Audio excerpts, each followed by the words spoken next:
Axis of Tortures is the fourth full-length album from Suffer Yourself.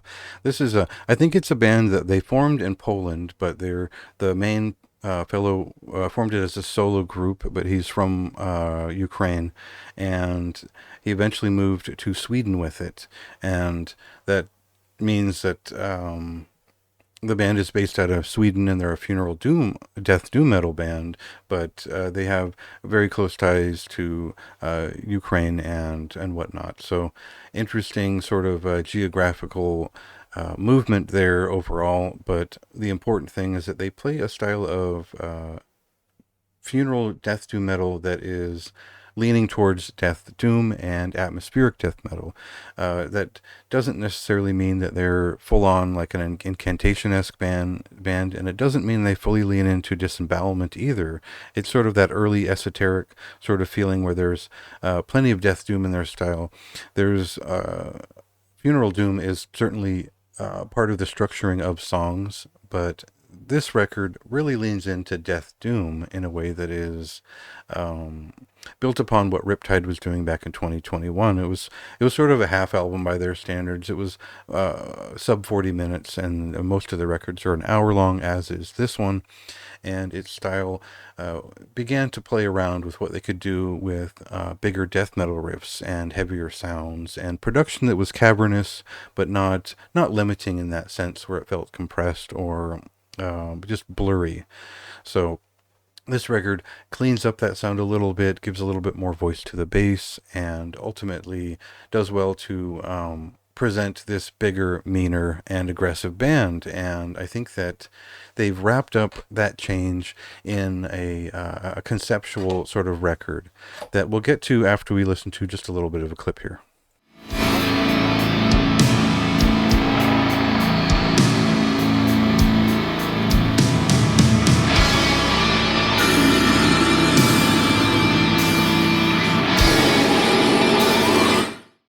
So we're thinking in four dimensions here, and what that means is time is a constant, and there's three variables, and the variables expressed here are dimensions of tortures, of mental anxieties and existential dread that are meant to put the mood of the listener or the subject poetically in place on a map, a three-dimensional map of mood and human experience. That's probably not the best way to explain it, but basically we're getting a sense of freedom and possession within societal trappings in part of the way that they explain this. Otherwise, metaphysical strife is obviously a big part of that, and despairing is a big mood on this record, both existential and physical and mental pain, and the broad term of insanity, which is I would equate with chaos in most cases. So what does all that mean? It means that they're giving a mood to the four main 15 or so minute pieces that are parsed out in a way that it'll feel familiar to fans of bands like Evoken and Grave Miasma and Crypts in terms of the incantation-esque movement between pieces of variously atmospheric and funeral doom-esque songs, where the best comparison, which I didn't include in the review, is probably Tyranny's record from like 2014 when they came back and they had sort of a death metal chip on their shoulder, but they were still very much a funeral doom band. It gives that feeling to me now that I thought about it a little bit more. And it's a good record. I feel like Riptide felt insubstantial in some ways. It didn't really fully get there back in 2021. And this record feels beyond substantial. It feels huge as an hour-long death doom metal record, and as a huge fan of funeral doom as well, I think they've found a medium that is tough. It's aggressive. It's got plenty of riffs, and they all connect in meaningful ways for the most part.